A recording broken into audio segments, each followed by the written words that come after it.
Good evening, students. Today I am going to tell you the summary of the chapter Two Stories About Flying.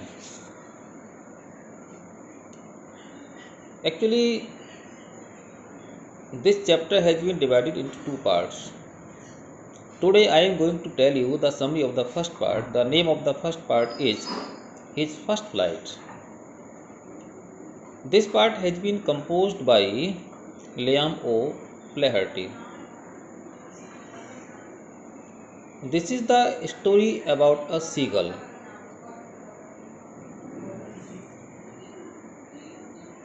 He was a coward. Now he was all alone on the ledge. His two brothers and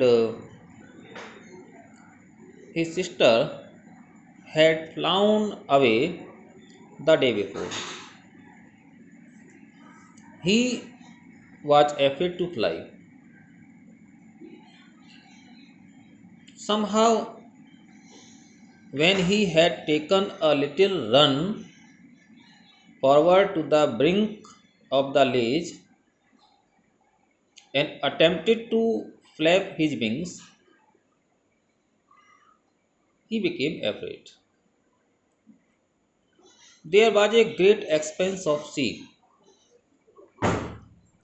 He was sure that he would not be able to fly.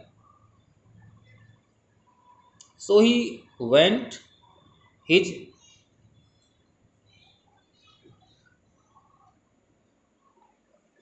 head and ran back to the little hole under the ledge where he spent the night. He failed to muster up courage to take that plunge, which appeared to him so desperate. His parents had come around him. They were scolding him. They were calling to him. They threatened him that he would not be given any food unless he flew away. Nobody had come to him for 24 hours. He had seen his parents flying about with his two brothers and his sister. He had also seen his parents perfecting his brothers and his sister in the art of flight.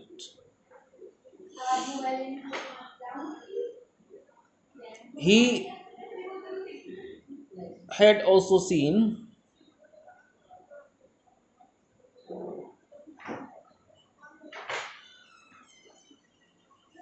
his parents to teach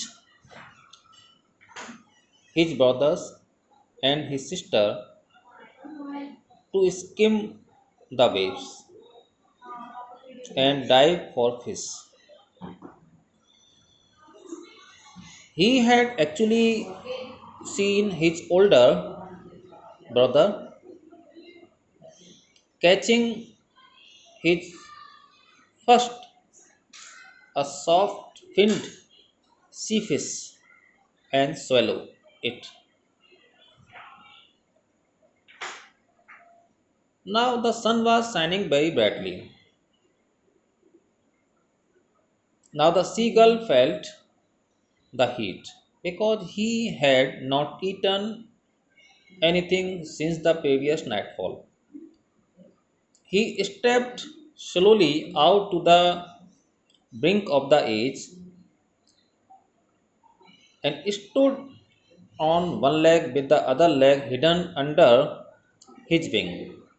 He closed his one eye, and after some time he also closed his another eye. He pretended to be falling asleep.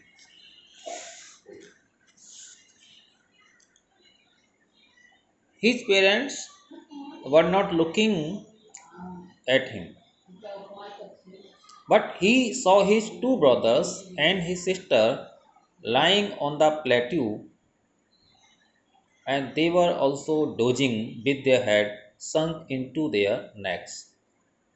His father was maintaining his feathers on his white back. Only his mother was looking at him. She was standing on a little high hump on the plateau, her white breast thrust forward. She had a piece of fish in her beak. Now she tore at a piece of fish that lay at her feet. She scraped each side of her beak on the rock. The sight of food maddened him. He loved to tear food that way. He cried, begging her to bring him some food. The mother of the seagull also screamed back derisively.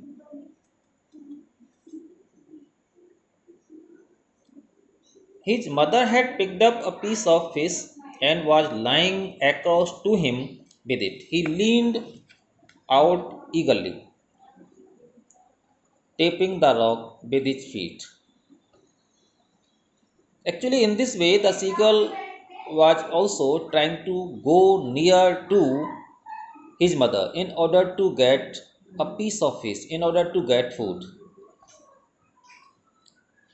Before some distance, the mother of seagull stopped. She also stopped the motion of her wings.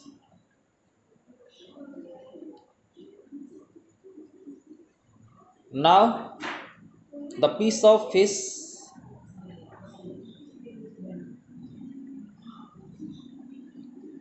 in the beak of seagull's mother was almost within his reach. He waited for a moment. He waited a moment in surprise, wondering why she did not come near to him to give him food. As I told you in this story earlier,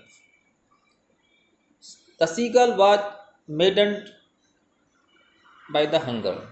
He wanted to get food, he wanted to get a piece of fish.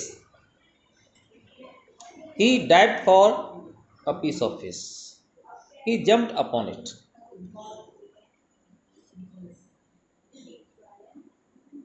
He fell outwards and downwards into space. Finally, he started to fly. Then he completely forgot that he had not always been able to fly. Now he was near the sea. He was flying straight over it. His parents and his brothers and sisters had landed on the green surface of seawater. They were calling to him. Now the seagull also dropped his legs to stand on the green surface of seawater. His leg his legs started to sink. He started to cry due to the fear. He also attempted to rise again, flapping his wings. as he was tired and weak with hunger. He couldn't rise. He was also exhausted by the strange exercise. Now his belly touched the surface of seawater.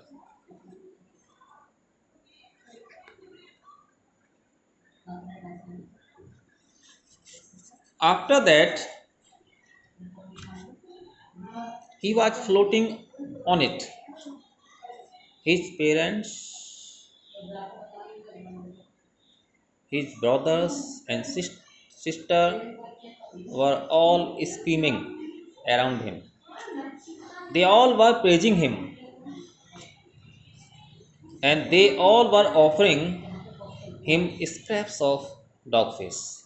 And thus he made his first flight. Student, this is the story of this first part of this chapter, and I hope that we all will be able to understand this story. Thank you. That's all.